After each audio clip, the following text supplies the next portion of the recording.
Welcome back to the channel বন্ধু। আজকে journey শুরু করছি আমার বাড়ি আলিপুরদুয়ার থেকে বক্সা জয়ন্তী রোড। বক্সা জয়ন্তী আমরা যাব না, তো রাজাভাতখাওয়া মিউজিয়াম আর আমাদের এখানে টাইগার আনার কথা সেই সম্পর্কে কিছু আলোচনা আর কিছু রোড ট্রিপ তোমাদের দেখ। চলো দেখতে থাকো।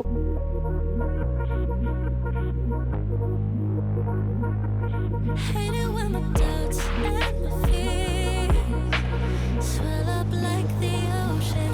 It feels like I could drown in my tears. Everything's overflowing. Scared that I won't get it right, get it right. My nerves are working overtime, overtime. Tell myself to calm down and breathe. তো guys, শুরু হয়ে গেছে আমাদের road trip. এখন আমি যাচ্ছি। তো একটু আগে যে ভিডিওটা আমি করেছিলাম, তো ওটা হচ্ছে মানে কি বলবো, টাইম ল্যাপস না কি ফাস্ট ফরওয়ার্ডে মোবাইল থেকে করেছিলাম। তো ওটা অনেক ফাস্ট হয়ে গেছিলো, তো ওটা আবার সেট আপ করলাম, করে এই বেরিয়ে যাচ্ছি। অরূপ যে আমাকে ফোন করলো, কোথায় যে আছে দেখি।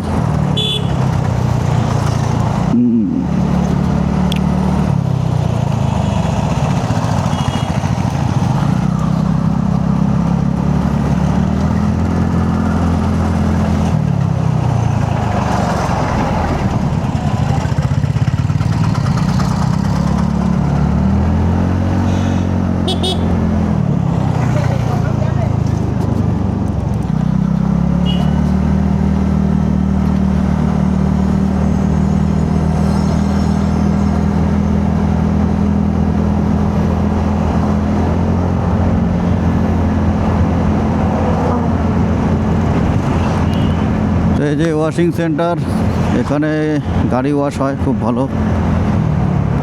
অরূপ, এই যে অরূপ রাইডিংয়ের জন্য রেডি হচ্ছে। অরূপ, এই যে অরূপের গাড়ি।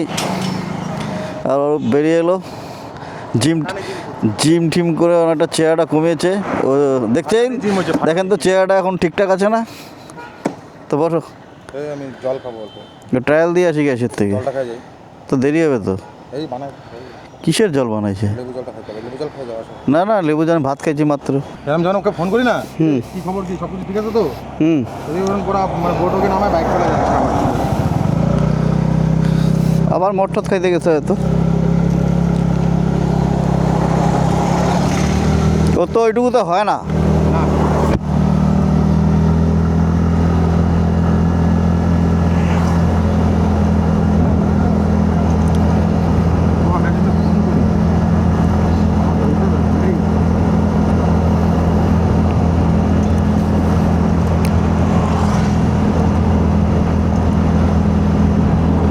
এই যে মিয়া যাচ্ছে, মিয়া চলে গেল। মিয়া আমাকে চিনতেই পারে নাই। আসলে হেলমেট পরা আছি তো, তার জন্য আমাকে মজদু চিনতে পারেনি। চলো আমরা একটু রাইড করে আসি, শর্ট রাইড। এই যে আকাশের ওয়াশিং সেন্টার।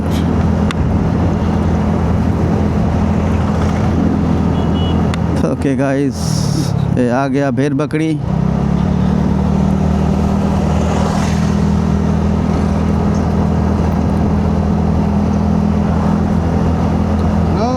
क्या खूब लगती हो, बड़ी सुंदर दिखती हो।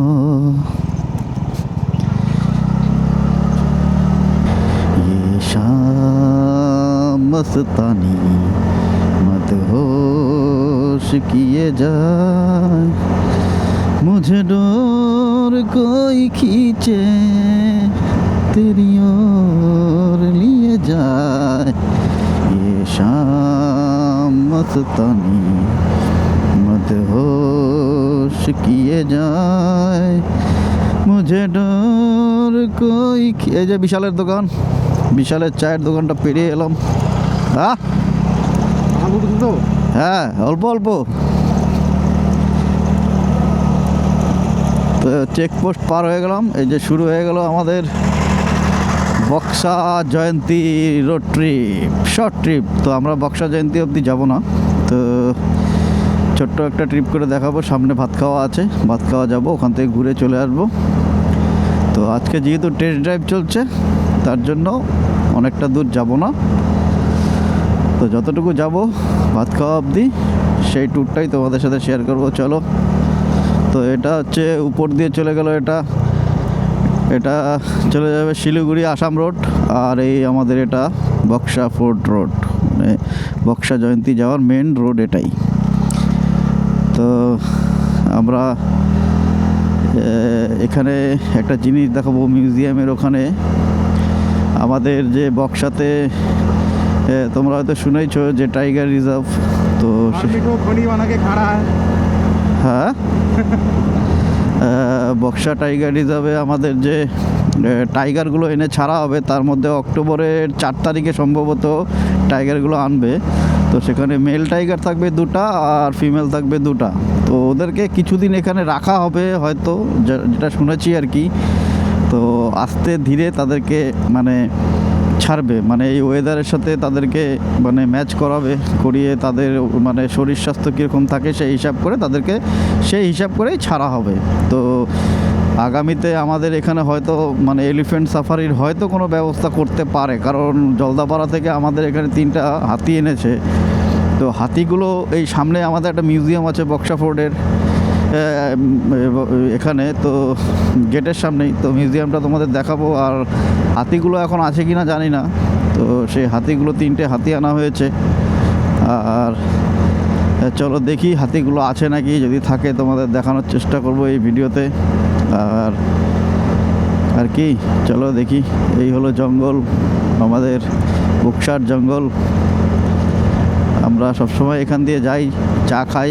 এখানে সামনে আমাদের একটা আমার বন্ধুর দোকান আছে, ওখানে তন্দুরি চা পাওয়া যায়, তো সেই চাটা খুব বিখ্যাত। তো আমরা খাই, মাঝে মাঝেই যাই চা মোমো খেতে বন্ধুর দোকানে। তো আমরা সবাই যাই, তো ভিডিও সেভাবে কোনোদিনও ওইভাবে করা হয়নি মোটো ব্লগিংয়ের, যেহেতু আজকে বেরিয়েছি তাই শর্ট ট্রিপের মধ্যেই আমি ওই তোমাদের দেখানোর চেষ্টা করব। বন্ধুরা এই দেখো আমাদের রাস্তা আটকে দিয়েছে গৌমাতারা।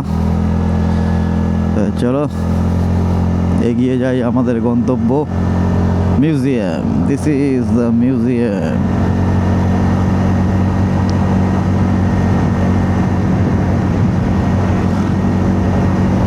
তো সামনে হচ্ছে বইগ্রাম। এখানে এই নামটা আগে ছিল পানিঝোরা এই জায়গাটার, তো এখন এই জায়গাটার নামটা চেঞ্জ করে বইগ্রাম রাখা হয়েছে। মানে এই নামকরণটা বেশি দিন হয়নি এই বইগ্রামে। তো আমার চ্যানেলে তোমরা আগেও দেখেছো পানিঝোরা বইগ্রামের ভিডিও। সেই রাস্তাটা দিয়ে গিয়েই আমাদের ওই যে সুইমিং পুল, ন্যাচারাল সুইমিং পুলটা এই রাস্তাতেই পড়ে। আর এই জায়গাটাই হচ্ছে সম্পূর্ণটা হচ্ছে বইগ্রাম, বুঝেছো? এই সম্পূর্ণ জায়গাটা হচ্ছে বইগ্রাম, মানে এই পাড়াটাকে আর কি। তো এই যে দোকানটা দেখছো, এই দোকানটায় মোমো খুব ভালো বানায়। যদি কোনো দিন কেউ আসো ট্রাই করে দেখতে পারো। মোমো হেভি বানায়, কিন্তু সবসময় মোমো পাওয়া যায় না, কারণ আমরা লোকাল মানুষ, তাও আমরা যখন আসি তখন মানে বলতে গেলে আমরা 4-5 বার এসেছি। 4-5 বারের মধ্যে হয়তো খুব বেশি হলে 2 বার আমরা পেয়েছি, বাকিগুলো বার পাইনি। কারণ ওদের মানে খুব কম কোয়ান্টিটিতে বানায়, একদম ফ্রেশ থাকে মোমোটা, মানে ওরা বাসি মাল বিক্রি করে না। জানি না বাকি কেউ বাসি মাল বিক্রি করে কি না, সম্ভবত এরা তো করেই না, কারণ এদের মানে মাল থাকেই না। তো যাই হোক আর কি, এবার আমরা এগিয়ে যাচ্ছি আমাদের গন্তব্য চায়ের দোকান, বন্ধুর চায়ের দোকান।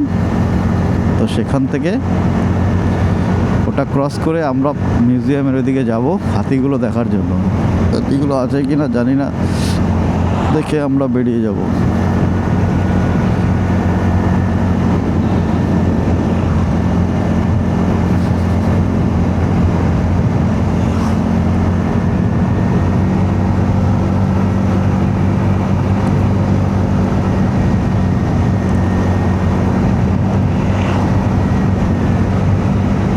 क्या खूब लगती हो, बड़ी সুন্দর दिखती हो। আমাকে দিয়েছে সব কিছু, প্রত্যেকবারই যতবারই আমার ওকে নিয়ে এই যে দোকানটা পেরিয়ে এলাম, যে ওটাই হচ্ছে ছিল আমার বন্ধুর চায়ের দোকানটা। তোমাদেরকে কথা গল্পের তালে বলতে পারলাম না। সামনে পিছনে আমরা ছেড়ে আসলাম দোকানটা বাঁ দিকেই, ঠিক আছে। তো ফেরার পথে যদি মানে আমরা এদিক দিয়ে ফিরি তাহলে দেখাচ্ছি। আর তো এখন আমরা যাচ্ছি মিউজিয়ামের দিকে। তো এই সামনেই মিউজিয়াম, সামনে গিয়ে ডান হাতে ঢুকতে হবে মিউজিয়ামের দিকে। তো চলো।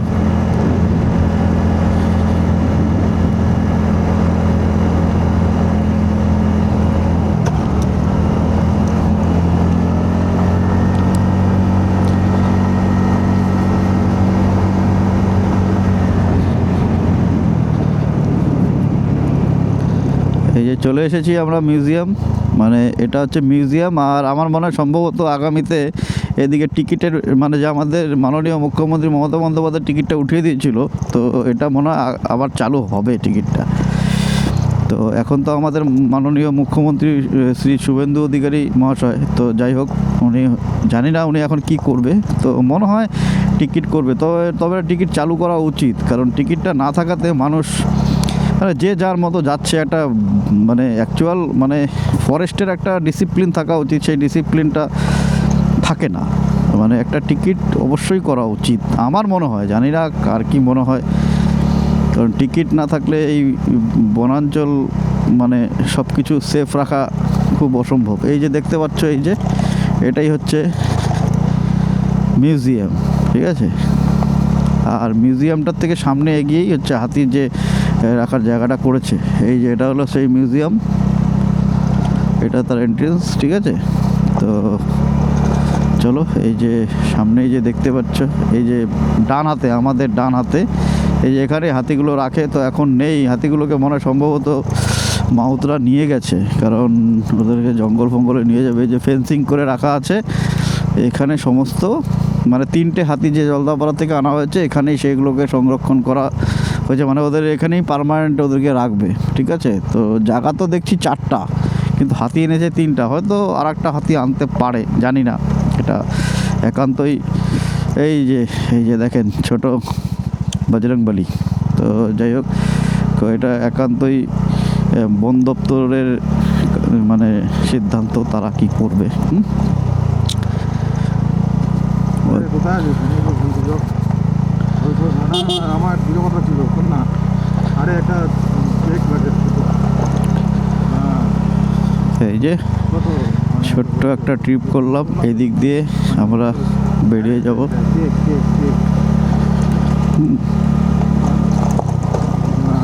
রবিবারে সকালবেলা দিতে হবে, সকালবেলা আজকে তো বুধবার।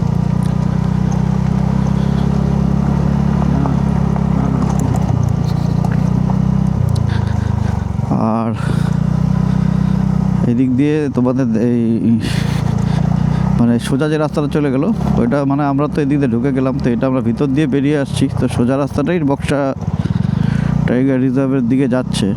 তো যেরকম আমি তোমাদের খালি গেটটা অবধি গিয়ে দেখাই, যে বক্সা টাইগার রিজার্ভের গেট, যেখানে দিয়ে আর কি আমরা বক্সা জয়ন্তী, লেপচাকা, বক্সা ফোর্ট সব এই দিক দিয়েই যাওয়া যায়। তো তার রাস্তা এটা, আগামীতে এটা কোর হয়ে যাবে, কারণ আগে তো আমাদের যে ভুটিয়া বস্তি বলে একটা জায়গা ছিল জয়ন্তী পার করে, তো ওখান থেকে তো সবাইকে কোরের জন্য উঠিয়ে দিয়েছে, মানে তাদেরকে মানে আলাদা জায়গা দিয়েছে। তো এখন জয়ন্তীর লোকদেরকেও উঠিয়ে দিয়েছে, তাদেরকেও আলাদা জায়গা দিয়ে দিয়েছে, কারণ আগামীতে এখানে রয়্যাল বেঙ্গলকে ছাড়া হবে। তো এইটাই হলো সেই জায়গা আমাদের বক্সা টাইগার রিজার্ভের। এই যে সোজা রাস্তাটা চলে গেল, তো আমরা যাব না, এই গেটটা অবধি তোমাদের গিয়ে দেখাবো। এই গেটটাই শেষ স্টপ, কারণ আর যাওয়া যাবে না, এখন যাওয়া গেলেও আর যাব না। এই যে বক্সা টাইগার রিজার্ভ দেখছো, এটাই হলো সেই টাইগার রিজার্ভের জায়গা। তো চলো বন্ধুরা, এই শর্ট ট্রিপটা তোমাদের কীরকম লাগলো কমেন্ট করে জানিও। আগামীতে ভালো ভালো ব্লগ আসছে, যেহেতু এটা ট্রায়াল ব্লগ, তার জন্যই এতটুকুতেই আমি শেষ করলাম ভিডিওটা। চলো দেখা হচ্ছে নেক্সট কোনো অন্য ভিডিওতে আবার।